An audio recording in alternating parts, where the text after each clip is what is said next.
кулак иштейт да. Мына аябай жакшы угабыз. Баарыңар угасыңар, мында кыйкырбай эле сүйлөшөлүчү. Ар кимден косуга өндүрүп анан ушинтип жүргөн киши да чындыгындачы. Урт жанагы ачуу сөздөрүн урушкансызбы? Сүйлөй берет. Беш сакалды коюп койсо эле. Мен сакал эркекке чыгат дечи. Элдин баарына туура эмес агитация жүргүзүп. Ошондо бул Мусаянчаны дагы тигинде экөөнү мускантабы? Экөөнү тең мускан Ордуна салик салгантабы? 74 миллион 985. Мына могу жерде менин 90га чыккан энем отурат, муну барып сөгүп кетти. Мен бул балага бул элди чогултпай туруп өздөрү билип салышкан. Мына могу жерде бир элди чакырган эмес. Санитар зонасы сакталбай куруп калган. Урматтуу көрүүчүлөр, Ат башы районуна караштуу Башкайыңды айылына келдик. Башкайыңды айылына келгенибиздин бирден бир себеби бул жакта тараптардын талаш тартышы болуп жатат. Ал талаш тартыш баягы бала бакчаны куруу маселесинен келип чыккан.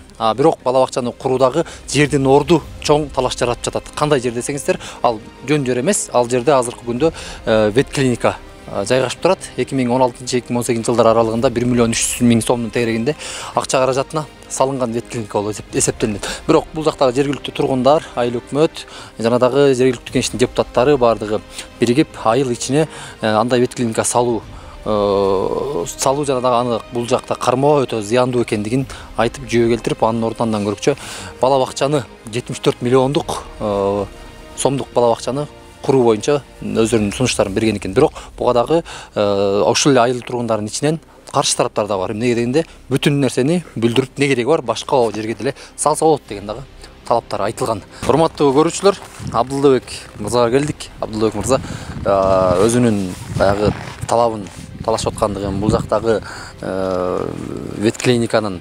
алынбашына каршы чыгып жаткан жападан жалгыз адамдардын бири бул айыл боюнча. Себеп дегенде бул адамда дагы өзүнүн жүйөлөрү бар. Азыр кандай жүйөлөрү бар, эмне себептен бул жактын алынуусуна каршы болуп жатат, ал өзүнүн оозунан угалы. Жана жогоруда айтып өткөндөй эле, сиз айтсаңыз эмне себептен каршы болуп атасыз? Мен Бисмиллахиррахманиррахим. Ассаламу алейкум, урматтуу Башкайын элинин тургундары. Мен буга бузулуп атканга каршымын. Анткени садик салганга каршы эмесмин. Бузулуп атканга гана каршымын. Анткени бул мамлекеттин бул объектиси, мамлекеттин ишканасын 2016 жылы бул ишке киришкен Арестин колдоосу менен, программасы менен Арес өзү каржылап өзүнүн акчасын которгон. Бюджеттен биз ошо кездеги депутаттар бюджеттен өзүрө салыгынан 301 миң өзүнүн акчасын которгонбуз. Баардыгы 1 миллион 201 миң 300 миңге чукул болчу. Анан булар бала бакча салабыз деп эле бала бакчага шылтоолоп эле могу жерде бир 5 киши уюшуп алып ушул мына ушул көчөнүн чөлкөмүндө мына могул үй Алиев Канат деген ушул үй мына ушул туура эле элге мага да айткан, мен эсиле садик салган ушул жерге кароолчу болуп менин балдарым келиндерим иштейт эле. Дагы ким? Наркы жагында тиги агалар бар, Алиев Жакшылык дегендер. Бүт ушул жерде Алиевтер ошондо. Алиевтер, бүт ушул Алиевтер ушул жерде эле ушул көчөнүн немеси жанагы бунтапшиктери. Ушул жерге салдырып алып, мамлекеттикин бустуруш үчүн, мамлекеттикин талкалаш үчүн ошол жерге салдырып алып, ушундай кылабыз деп атат. Анткени 2018 жылы 2 жылдан кийин бул заманбап мамлекеттин акчасы кеткен. Бул заманбапты келип туруп булар 2018 жылы бүтүп, анан муну жанагы ишке берилген октябрь айларында. Октябрь айларында Кудай жалагып ишке берип, акыркы күндө иштелип атат. Бир жерге эки гана фактысын айтам. Эки фактысы бирөө жанагы неме экен? Бул санитарный неме экен. Муну салганга айыл ичинде болот экен. Мизамда ошол немесинде санитарный болот экен. Ошол токтолуп өткөн асыр могу жердеги бюджеттин Секип Канат деген анан могу жерде асыр жазыптым эле айта. Азыр шашпаңыз, шашпай караңыз.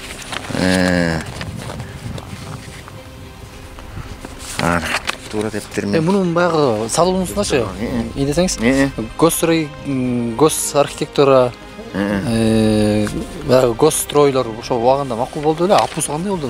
Мунун баарын ошол неме мизамдуу болсо керек, мен деле билбейм да неме. Негизи ким өткөрдү? Негизи муну ошол арис өсү каржылап өсүп өткөрүшкөн. Антен алар документти өсүлөрү бүткөрүшкөн. Бул жер кимдики? Бул жер муниципалдык өкмөттүкү. Өкмөттүн жери. Бирок эч кимге тиешеси жок. Негизи өкмөттүкү. Бирок өкмөт өзүнүн ичиндеги жаңы бусқан, жаңы салынып аткан немелерди бусканга акысы жок. Мисалы үчүн ушул жерде мына азырда Зулушуп багы октябрь айында келгенде ушул тетиякта мектепке караштуу барактан бар экен. Мына ошону да бусалбай атышат ушул күндө. Антени аны бусканга МЧС, архитектура, госрегистрлер токтом берет экен. Ошо токтомдун негизинде гана булар бусушу керек экен. Атак бусканга болбойт экен булар. Ошондо кандай салынган? Жеңил конструкция мененби? Жеңил конструкция менен. Бул только жанагы айтып атпаймынбы? Бул жанагы документтер кимдин колунда азыр? Бул азыр документтери мененби билбейм да, мен кимисинен билем. Булар деген бербейт экен. Мен же прокурор болбосом, же милиция болбосом, же СМБ болбосом, мен булар деген мени элге үгүттөшүп, мага каршы жасашып, мени элге жаман жанагы чагымчылдар, жанагы бешөө, жанагы эмнеле сайрагы немеси? Чагымчыланан эмнеле? Кос колоңчулар булар коскотуп элдин баарына туура эмес агитация жүргүзүп, бул деген садик салган карыш экен деп. Ой, урматтуу эл журтум, алдыңа кетип калайындармы? Сала берсин бир эмес 5 деп. Жыйналышта деле айтпадым, 5 салгыла, 10 салгыла деп атам. Эми ушу мамлекеттикин талкалап эле сала бериш керек экен. Бул эмне деген шумдукка кабылдык. Буларды бир сурачы орган барбы? Ой, сурачы бир адамдар барбы? Мына ушу журналист искергенге мен аябай иним рахмат. Мен чоң ыраазы болуп турам.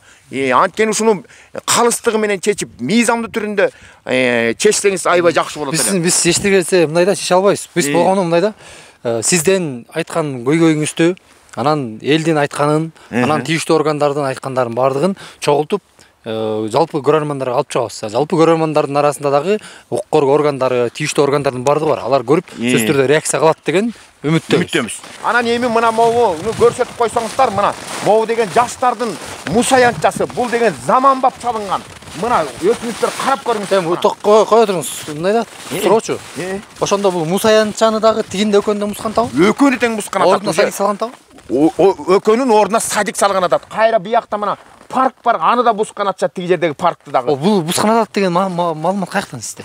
Бускан атат, мына анткени зымдарын, урматтуу журналист, мына зымдарын чыгарып апарып тиги өкмөткө бул жакта анан тиги муну деген мына менин угумум ошондо, анткени батпайт экен, муну да бусабыз деп атышыптыр. Мен тиги Бишкектен кечөө келдим, келсем эле элдерде ызычуу болуп калыптыр, уже бусуш керек деп калыптыр мына биякты дагы. Анткени эшигин алдына ойночу жайлар салына албайт экен, парк карагай-сарагай тигиле албайт экен, ошон үчүн бул деген ошон үчүн жер чоң болуш керек экен дагы, муну дагы алышыптыр деп. Бул канчага салынды эле?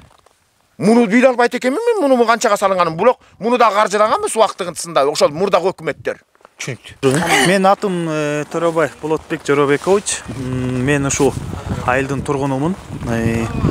Ортодон айыл өкмөт, айылдык депутаттын төрагасы баштап элге туура эмес маалымат берип, мерде элди козутуп, аябай элди көтөрүп чыгышып, ортодон бир 50-60 кишини.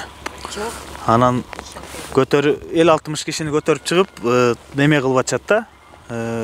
Бокоев Абдулбек байке, ана мен Б Төрөбаев деп туруп анан аны баса белгилешип, мерден баягы караңгыда элди чогултуп, мыйзамсыз чогултуп барышып, өздөрүнчө бу ички саясатын козутуп, айыл өкмөт берди неме болуп атат да. Айыл өкмөт баягы туура жакшы эл үчүн иштей албайт да, бир тараптуу иштепчи. Азыр биз башка айылдын тургундары чогулган экен. Азыр булардын суроо талаптары кандай, эмне негизде ушундай жолдорго барып жатышат. Сурап көрөлү. Assalamu алейкум. Урматтуу эл журт, рахмат. Ачык айтып, ушул жерге чогулуп берип койгонуңуздарга. Анан биростон өзүңүздөрдүн кептериңиздерди, эмне себептен ошо ветклиника бузулуп, анын ордуна бала бакча курулуш керек деген талап болуп жатат. Эң алгачкы суроо. Ат жөнүңүз өзүңүз тааныштырбы? Менин аты жөнүмдү тааныштырып кетейин. Турдумамбет уулу Белекбек.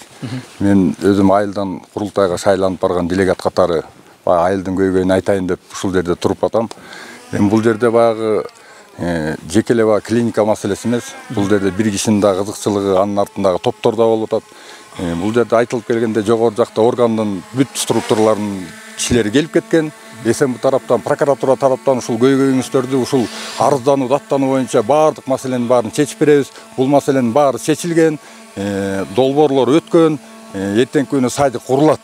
Бир кишинин эле баягы курулбайт деген менен курулбай калбайт деп, кечээ акимчиликтен дагы, прокуратура, СМБдан дагы келип бизге сөздөрүн берип кетип, анан ушул жерден эми баягы айта кетчү нерсе, бир кишиге такалып атабыз да. Ким бир киши болгон? Бир киши ушул Бокоев Абдылдабек, биздин айылда ушул арызчы байкелердин бири да. Анан ушул киши тоскоол болуп атат да, негизи. Салдырбайм, башка жерге деле салса болот эле депчи, бирок элдин баягы ушул нерсени көтөргөн себеби бул клиниканы элдер эртеңки күнү башка жерге өзүбүз салып алабыз. Ушул легкий конструкцияны бусуп туруп, башка жерге мындай малдан да кийинки учурда оору чыкпасын. Аны көчүргөн, аны жылдырганда эле акча каражат алып калат, аны ким көтөрөт? Эми ушул акча каражатын бюджеттен кетпейт, бул акча каражатын баягы элдер өткөндө чогулуп, биз өзүбүздүн баягы каражатыбыз менен өзүңүздөр алган экенсиздер да? Биз өзүбүзгө алдык, эл тарап алды да. Анан эми бул жерде жеке эле баягы сайдык маселеси эмес, бул жерде таза Бокоев Абдылдабектин айынан элдин баары чогулуп отурат. Бул кишинин көйгөйлүү маселеси, негизи мен курултайга барганын себеби баягы жогору жака бир 3 маселе менен кайрылганбыз да. Ушу сайдык маселеси да кирген ал жерге, киш өндүрүш маселеси, баягы кайрак жерге суу алып чыгуу деп биз жогору жака маселени көтөрүп алып барганбыз. Ал боюнча болсо алар кат жүзүндө келип атат эл тарапка.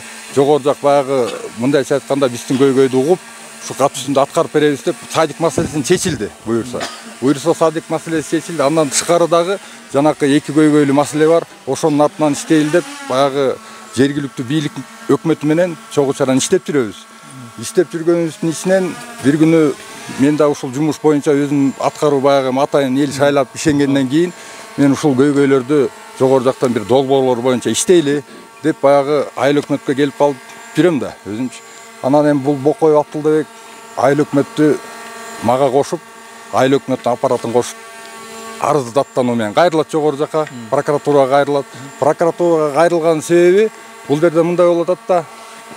Жеке ушул белек айылды 2-3кө бөлүп, айыл өкмөттү да иштетпейт. Буга чейин Аскар деген биздин өзүбүздүн балабыз иштеп кеткен. Аны да ротация кылып башка жака коола бийди деген бир болбогон бир жөөлөр менен даттануу менен кайрылган. Эми ал арыздары деле негизсиз.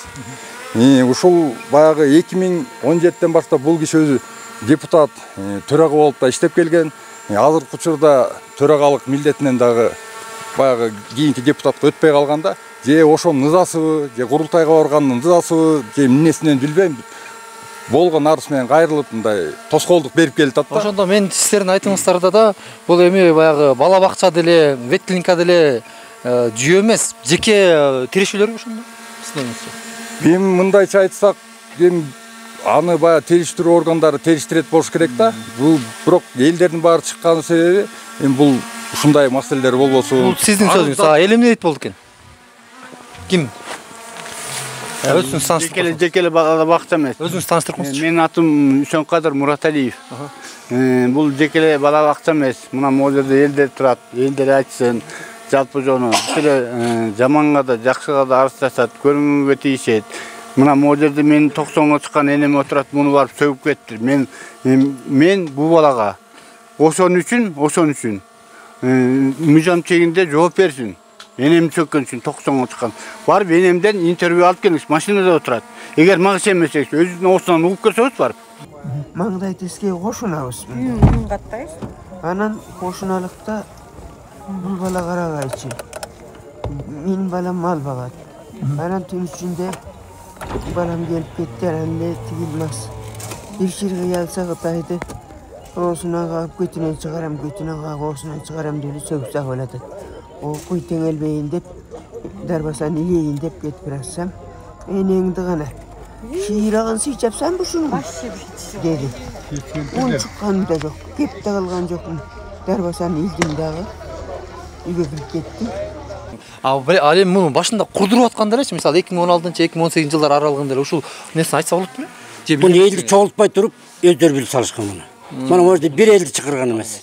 Бир эл менен кеңешкен эмес. Элдик жыйын болгон эмес. Проект алып келишти, өздөрү салып коюшту. Байкен айтып аткан туурабы? Анан бизге мына айыл кеңеши башка жерден жер бересиз деп чечим чыгарып токтом даяр. Эми могу жерге 120 орунду эки этаж садик түшсө жаман эмес. Армы Бокоева апы мындан 4 жыл 5 жыл мурун балдар барын билесиң. Кыштактын аягына биздин bir biznesmen bala var. Sıdık деген. Ошол заправка салам деп келген. Келгенде айлык өкмөтмен эсептегенде жылына 500 000 налог түшмөй экен. Заправкада. Айлык өкмөт түшмөй. 500 000 түшмөй экен. Ошон арыз жазып албалы кетти. Азыр бизге мына ушул арызчынын айынан айылга 1 сом инвестиция келдик. Анткени бүт арызчыдан коркот. Бүт коркот. Мына 1 сом келдик. Туурабы балдар? 1 сом келдик айылга. Уксаңыз байка ошол убакта ким айыл өкмөт болгон болсо, ошол убакта кимдер депутат болгон болсо, депутаттарды ким жетектеген болсо, ошолор кимдер салдырган болсо, ошолор да толук мыйзам жолунда тартылыш керек. Ошолор бир жооп бериш керек бардыгы тең. Менин өзүмдүн жеке айылды коюм. Манан бирок жана элдер которобуз атат, Кудай буйрсачы эми которулат. Негизи ушуну жогору жак чечип бериш керек да. Ошол убакта кимге кандай кайрылуулар болду элге, ушул жерге клиника салынган деп айтылды беле элдерге. Ушу клиниканын илбой нерсенин долбоорунда айтылат экен да. Мына бул жерде мынамынча чарчы метрге салынат. Мынандай болот. Мисалы бир садик салып атса деле айтылып атпайбы? Ошондой площадкасы болот. Ичинде балдар жатып аткан жер бар, летний ойногон жер бар, зимний ойногон жер бар. Ошол сыяктуу эле бул клиниканы салып аткан убакта ошондой нерсе айтылыш керек экен жалпы элгечи. Эми арыз даттануулар менен эртеңки күнү бул проекти токтоп калса, ошо ким күнөөлүү болот деген мындай жоопкерчилик болуш керек. Садиктин курулуусу токтоп калса. Садиктин курулуусу жана 74 миллион артка кетсе ким күнөөлүү болуп калат ошол жерден? Же уюштурган кишилер күнөөлүү болобу, же арыз жазган киши күнөөлүү болобу? Бул жерден арыз даттануу маселе элдин каалоосу, бул башка элдин каалоосу да буну көчүрөлү. Садик эртеңки күнү түшсүн. Мына бүгүнкү күндө те большевик деген айылга чейин биздин балдар садикке барып атат, батпайчы. Эми могул жерден бир дагы айтып кетчү көйгөй. Эми бул жекеле баягы Бокоев Абдуллаевдин баягы убагында теге төрөгө иштеп турган жериндеги бир эле көйгөйлүү эле маселесин айтып коеюн да. Могул жерден эми бизге 8 тонна селитра келген. Айылга. Бул баягы жерди жакшыртуу максатында. 8 тонна арпа келген. Бул жөнүндө могул жерден баягы айылдын тургундары маалыматы жок болуш керек да. Муну баягы кечиресиз, сөзүңүзгө калды. Түшүнүктүү болуш үчүн да. 8 тонна селитра, 8 тонна арпа болуп атпайсызбы? Арпа. Ошондо айыл элине келген. Айыл элине кимдерге бөлүнүп берилмек? Бул жерден эми муну кайра иштетип, көбөйтүп анан элдерге баягы тарап бермек да. Анан эми бул жерден баягы коррупциялык иш болуп атат да. Бул жерденчи. Бул жерден айтып атышат, баягы сатканда киши бизде бар, факты боюнчачы. Бул селитраны бир жерге түшүрүп, бар деп ачыгын айтты. Бир жерге түшүрүп, саттырып, эми бул жерде мына тиги Жаку деп бул жерде баягы жемиштеткен бала бар да биздечи. Ошондукуна түшүрүп саттыргандан бери айтып атышат. Бул жерде жайыт боюнча Эркинбек айтып атат. Бул жерде менин күнөөм жок. Бул жерде эптеп эле. Ошондо 8 тонна селитра, 8 тонна арпаны сатып ишкенби? Эми баягы канчанчасын сепкен, бирок эми баарын болбосо да сатып ишкен. Мен Бартоос уулу Жаныбек, башка айылдын тургуну болом. Биз ошо Солтобаев Аман деген бул дос бала болчу. Ал бизге деген 1 тонна амафос берген. Ал мен өзүм гектарлап карточка айдайм. Анан ошол жерге теңи где-то бир жарым тоннадан тегеретесинде өзүм айдамакмын. Калганын эми бирөө толо эме кылып бер деп ошол жерге 1 тонна берген да. Ал каяктан келгенин кандай биз ал кезде бизде түшүнүк жок болчу. Эми ал кезде кийин угуп атабыз биз деле. Бергенде бекер берди эле. Жок, бекер бербей калсын да миллион. Мен сатып алгам, өзүм сатып алгам. Мен сатып алгам. Ал не амафос экенин ал өзү сатып аткан. Мен эми ал деле сатып аткан деле да эме болбойм. Мен 1 тонна алгам, алгандыгымча. Ошондо элге келгендикин сатып үйгөнбү бизге? Эми билбейбиз да биз. Эми дагы факты ал жерде дагы эме сатып алгансыз. Мен өзүм сатып алгам. Сатып алгам. Улантыңыз. Мен ушу апа байке боюнча айтайын деген, мен 4 балам бар, анан пасой алчумун. Анан кайнатама барып машинасы бузулуп, авария болгон эмне алганышса машинасы бузулуп, анан кайнатама барып шаарга барып оңдотуп алыптыр. Бизге айтты жолдошума, папаң айтпайсыңбы, машинасын оңдотуп берсин деди. Анан жолдошум эми атам кайнатам да макул деп машинасын оңдоп берди. Анан үйгө биз магазин иштетчүбүз, кайнем иштетчү да. Ошону иштетип атканда келип менден соода кылып кеткен. 3,5 миң сом, 3,800 сомго чейин соода кылып кеткен. Анан үй берем, пасояң чыгартып берем деген. Анан кайнатама да барып шаардан стосуна барып машина алып кетиптир. Менин 4 балам бар азыр.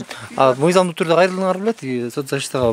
Кайрылган эмесмин. Мен ошо апайке өзүм чыгарып берем, сен барбай эле кой, антпай эле кой, митпей эле кой деген ошон үчүн барган эмесмин. 2 ай чыккан, 2 айдан кийин эле 4800 алчумун ошондо.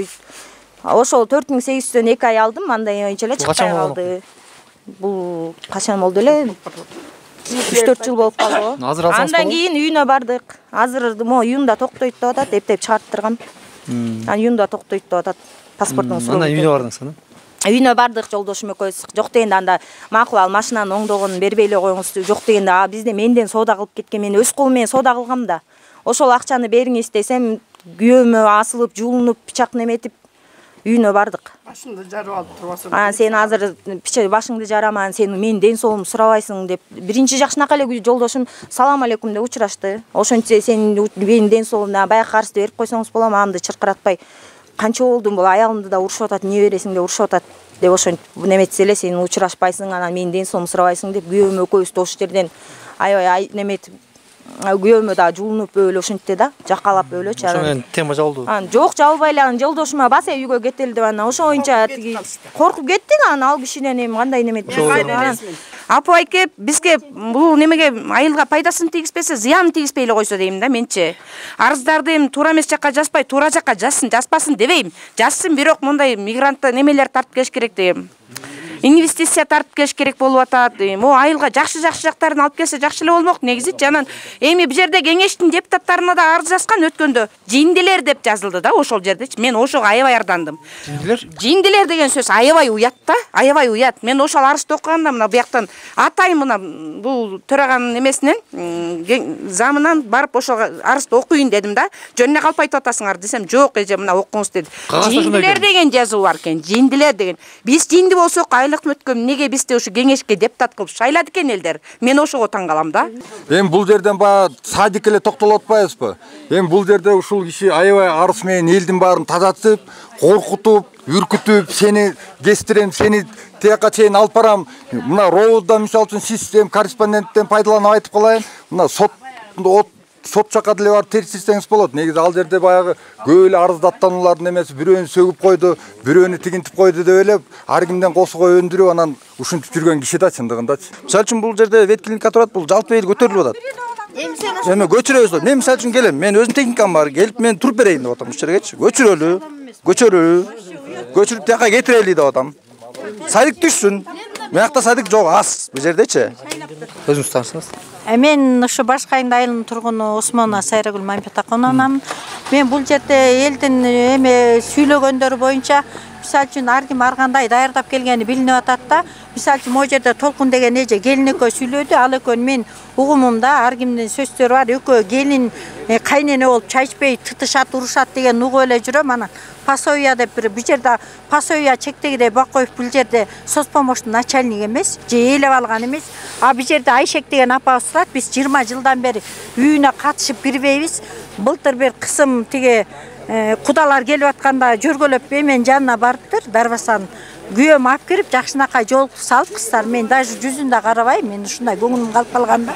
Анан кетирген, анан эми айтып атпай мени сөктөй бир нерсе деп атат. Мен жолдошум сөккүдөй жаңы эле шаардан келди.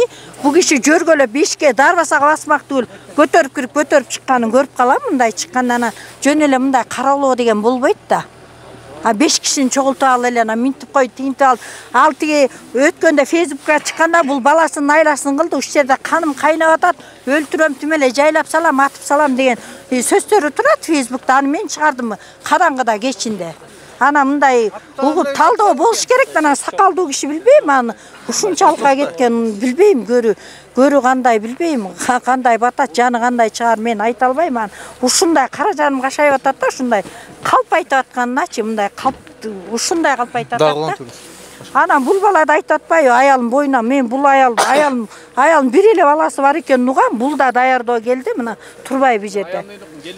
Кайсы келин балаң? Ошо келиниң келбейби, сен эмне келин? Жөрөктүн аялы сенсиң, келин өзү келип жооп бериш керек да. Мынакей эженин көзү турат да азырча. Элдин баары бет. Эми бул жерде буга чейин талаш деле болгон эмесмин да мен. Туугандар токтосоңор. Эже койсоңор. Мындай да. Кулак угат. Kulak иштейт да. Мына аябай жакшы угабыз. Барыңар угасыңар, мына кыйкырбай эле сүйлөшөлүчү. Мындай кылалы. Мына азырда ушул жерде эженин көзү турат, накей. Турам. Ушунча жерде турат. Турам. Бирөөнүн үй бүлөсү, мен бул кишилердин үй бүлөсүнө да асылган жокмун. Асылбайм дагы да. Угуңуз да? Бир жаты. Менин үйүмдө атам менен урушам, менен урушам, ал менин проблемам. Күйөөсү менен баласы менен урушат, бул эженин проблемасы да. Биздин маселе, ушул жердеги маселе, ошол эле айылга келип аткан арыздарды эле токтотуп эле эми жазсын, туура жана айтканда туура жагына. Инвестиция тарткыдай эле арыз жазсын. Мен эч каршылыгым жок да. Мен болгону акыйкат айтып койгон себепти шак алсың, мулсуң, прокуратура карасын. Мен эмнеге өлтүрдүмбү же сабадым же айтканыңыз. Жок, бул сүйлөй берет да, булар баары чагым чыгып. Жок. Күлбөгүлө. Жок, ушунун ичинде ушулда бар сен чагымсызсың. Сен аркаңды тазалап ошону сүйлөп атасың. Менин аркам Жок, сен эмне деп сүйлөдүң билесиң? Эмне деп сүйлөдүм мен? Урт жанагы ачуу сөздөрүн урушкансыңбы? Сүйлөй берет, айта берет. Калп, конечно. Мындай да. Беш сакалды коюп койсо эле. Мен сакал эркекке чыгат деже. Эркек кишиге коет сакалды, мен сакалга асылбайм. Сен айтсың мындай да. Деги мындай да, ошол да эми азыр тиги жерден чыгып келаткандачы мен көзүм менен көргөн. СМБ, МБдин баары келген ошол жерге. Ушундай эле собрание өткөн. Элдерден айланса болот, ошол жерден элдерге айтты. Ким баш көтөрүп сүйлөсө 5000 сом штраф салам деди. Бирөө баш көтөрүп лишний сөз сүйлөгөн жок. Сиз сыяктуу репортаж алгандардан алды. Ошол жерге тартып кеткендер турса шакал макалды ошол жерге туруп кыйкырып атты бу эже. Ошол эле жыйналыштан чыкты.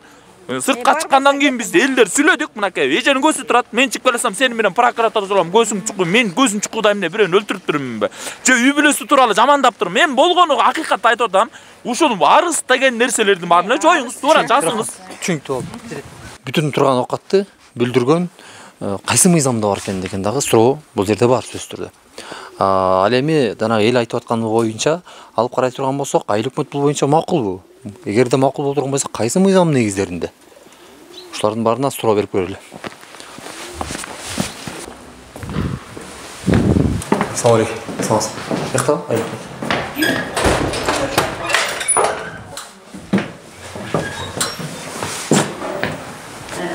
Саламатсыз. Саламатсыз. Тураңыз. Мен атым Темирбол. Фамилиям Сейитбекул. Чейтин келдик. Бул башка айылда боюнча отураңыз, шашпаңыз эч жак. Башка айылда боюнча маселелер болуптур. Жанагы ветклиниканы алып, ордуна садик салабыз деп жатыптыр да. Анан деген ал ветклиника салынганына азыр убакыт болгон экен. 2016-2018 жылдар аралыгында болуптур да. Анан эми баягы бүтүн оокатты бүлдүрүп калганга жатпайбы? Эми бул ветклиника 2018-жылы салынган, 2019-жылы ишке берилиптир. Анан ошол кезде Арис тарабынан салынган. Бирок ошол кезде эмнегедир ошо эки тияк-бияктан кагаздар алынган эмес окшойт да. Себеби ошол кезде айылдын баарына Аристен келип салынып, ар кайсы жерге салынып калганда, анан бул айылдын ичине салынып калыптыр. Ошондо эмне алар мыйзамдуу жагын карабай туруп салып салышканбы? Ошондой окшойт, биз документтерин таба албай койду мен. Бардык эле мамлекеттик имаратты курууда архитектура, госстрой, санэпидстанет бүт баары, МЧС бүт баары биригип туруп, анан алардын макулдугу менен, анан айыл өкмөттүн чечимин сунушу менен анан салынат эмеспи? Сиз архивде карап көрдүңүзбү? Архивден карадым, карасам ветклиниканы салаарда сессиядан чечим чыгыптыр. Чечимде ошо биздин могу Башкайын айылында Бокоев Абдылдабек төрага болуп туруптур. Ошо кезде депутат болуп төрага болуп туруп, ошо киши чечим чыгарып, ушул жерге салынсын дептир. Анан ушундай башка документ бар экенби? Башка документтер жок экен. Анан баягы күнү ошо прокуратурадан сураганда мен документтер саналбай. Ошондо булар мурунку Саспын депутаттары мурунку Саспын депутаттары Бокоев баш болуп эч жактан уруксат албай туруп эле анан арыстап келип салдырып салган болот. Ошондой болуп атат да. Анан биз документтерин алып келип проектлерин таптым, бирокчу эптеп атып тааппай күнү алып келдим. Анан ал бул легкий конструкция менен салынган.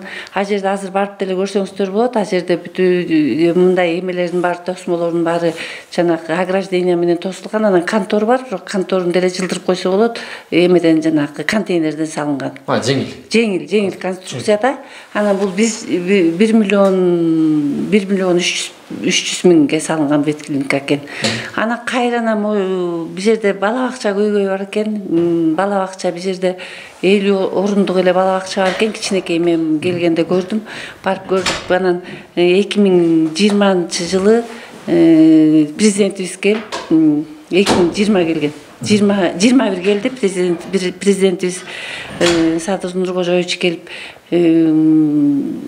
эмен Кызыл Туу айылына келип ошондо эл менен жолугушканда ушу Башкайыңды айылынан бир аксакал киши чыгып ушинтип бала бакча керек бизге дегенде ошо кишинин эмесине жасылып калып, анан ал киши ошо былтыр документин даярдагыла деп анан бул ишке ашмакта, анан кийин ошондо президенттин көргөзмөсү менен салына турган бала бакча болуп калды. 74 миллион 985. Бул жасында башталат. Азыр баягы тендер ачылды. УКУС жарыялады тендер областтык. Анан чукулда ачылат. Анан мында проектлер бүт бар экен, сессиянын чечими бар экен. Кийинки составдагылар бул жерде мен августтун 29-сунда ротация менен келдим. 5 ай болду. Мурун Акмоюнда иштечүмүн. Анан бул проекти боюнча депутаттар кийин жер табылбай, бул жерде жер тар экен да, муниципалдык жерлер тар экен.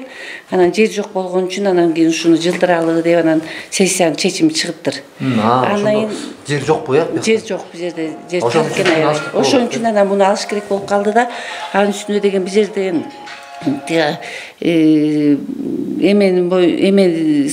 закон боюнча айыл аймактан 500 метр артыш керек экен. Ветклиникачы бул жерде малдын оорулары болот, жанагындай чип бастырат, антиминтет, анан жакын үйлөрчү. Анан ошон үчүн бул туура келбейт экен. Санитардык жактан дагычы. Анан кийин ошон үчүн депутаттар аяк биягын карап туруп, анан ушул жерди жылдырып, муну совсем эле бусуп салбаш керек, муну башка жакка көчүрүш керек болуп калды да. Анан сессиянын чечими турат, айыл өкмөттүн заседаниясынын токтомдору турат. Ошонун негизинде анан кийин бул проектлер чийилип, анан кийин качан көчөт? Эми биз кышында көчүрөлү дегенбиз, бирок сымдарын алып койдук. Анан стойкалар бар, цементтелген, анан аны кескенде кыска болуп калат деп, анан кийин жазында жер жибигенде көчүрөлдү деп атабыз. Түү орду менен ошондой кылып кайра. Бала бакча качан башталат? Бала бакчанын эмеси жасында башталат. Жасында. Тендер уже эметти, мен ошо эртең биринчи күндөрдөн барам, УКУСка барып ким утту, ким эме кылды, кайсы фирма утту. Ошону билиш керек да. Ошо элде кайтып Бокой Абдуллабек деген киши бар депчи. Ал киши жол берет, жол андагы пикирин угуп көрөбүз сөзсүз түрдө. Анан бул жакта да сиздин да бир сиздер менен дагы бир пикир келишпестиги бар экен да. Неден улам? Жеке кызыкчылыктар бар болду. Бул киши мен келгенде келген анан сиз келиптирсиз иштешели, эми мен деле жардам берем деп келип кеткен. Макул дедим. Андан кийин келип эле өзүнө жумуш сурады. Мага ушул жерден военный учетный столдун кызматкерин бошот, 68ге чыгып кетти. Анан мен келип иштейм дегенин айткам, өзү 55ке чыкты. Анан анда деген резерв кадрдан өтүп келиңиз. Анан тиги киши ордун берсе, арсын жазып берсе алайын дегем. Ошо менен кеткен, анан өтүп деле келген жок. Себеби деген бул кишинин азыркы убакта мурун соттолуптур, бирок соттолуу бүткөн бүтпөгөнүн билбейм, бирок андан кийинки нарушениялар бар экен, укук бузуулар бар экен. Анан пробациядан 2 жолу келди бизге, 30 сааттык менен. Бирөөндө айыл өкмөтүндө келди, андан кийинкисинде мектепте пробация өткөрдү 30 саат мененчи. Анан кийин ал кадровый службага кадр кызматына тапшырганда аяктан деген соттулуу жөнүндө эме сурайт, справка сурайт. Ошон үчүн бул киши аякка бара алган эмес окшойт. Андан кийин дагы 2 баланы алып келди, кызмат бер деп. Бирөөсү жайыт комитетти кыл деди, ал жайыт комитет мүчөлөрү шайлайт. Анан ал шаап келген кишиси жайыт комитет мүчөлөрү шайлашкан жок, бир да голос алган жок, өтпөй калды. Анан бир баланы алып келди, көркөм жетекчи кыл деп. Анан аны дагы карап туруп анан кийин сен деген өсчү бала экенсиң, сен кадровый службадан өтүп кел, жогорку билимиң бар экен, бирок жанагы эме маданият жагында эмең жок экен, стажың жок экен, эмең жок экен деп туруп анан кетиргем, башка баланы алдым. Кетириз, бирок ошол окуя могул ветклиника боюнча окуя башталганга чейин болду.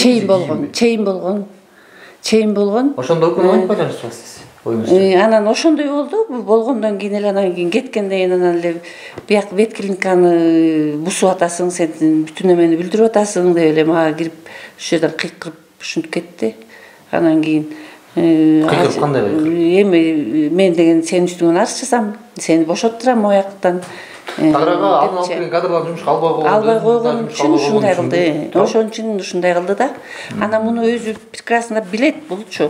Сессиядан чечим чыкканын билет, заседаниянын токтому чыкканын билет, бунун проектлери даярдалганын билет, биз барып зыңды чечип, эми кайра 2 жолу чечкенибизди бүт билет. Зыңды чечип, ошону айылдын сыртына көчүрүү боюнча сиздин колуңузда кайсы мыйзамдуу кагаз бар жогору жактардан? Менде айылдын ичинде бул болбойт деген. Болбойт деген биз нарынга запрос жибергенбиз. Азыр ошол бар кагаз. Азыр эмеден деле чыгарып берем. 500 метрге чейин 500 метрден алыс жайгаш керек депчи. Санитардык экология деген ошол жактан келди, кагаз келди. Негизги санитардык зона 500 метр болуш керек. Айылдан. Анан бул боюнча санэпидстанцияда өзүнүн официалдуу корутундусун берди. Буга чейин эле бергенбиз дейт предписание. Негизи служба менен макулдашылбай учурунда ветклиника санитардык зонасы сакталбай курулуп калган. Бул деген ветклиниканын 2 түрү болот экен да. Бирөөсү деген кадимгидей эле клиника, мал докторлор гана отура турган лаборатория болот экен да, мындай айтканда. Ага эми бирөө болсо, жанагы гүпкөгө салып деп коет эмеспи, кыргызчачы. Гүпкөгө салып башка чоң процедуралар кылып, эгерде малдар оорулуп турган болсо, ошо өлүк малдарды өрттөй турган жерлер дагы болот экен да, экиге бөлүнөт экен. Бирок ошо тараптардын бирөөсү айтып жатат, бул эч кандай коопсуздугу жок. Айылга эч кандай коопсуздугу жок. Эгерде бул экинчи бөлүгү боло турган болсо, беркинде жанагы чоңу боло турган болсо, анда мүмкүн болчу. Бул деле убагында тийиштүү тараптардын макулдугу менен болгон да дейт. Жок, мына эми тиешелүү адистер, санэпид службанын адистери буну терең карап чыгышты. Анан эми ал жерде кандай болгондо оорулуу мал келет да. Эми ал малдан кандай оору бар? Сөзсүз бул изоляторго коюлушу мүмкүн мал. Ошондуктан сөзсүз эми адам кыскасы кооптуу. Сөзсүз коопсуздук. Ошондо тагыраагы буга чейинкилер чын айтканда тактабай туруп эле, мыйзамдарга такабай туруп эле куруп койушкан. Курулуп калган.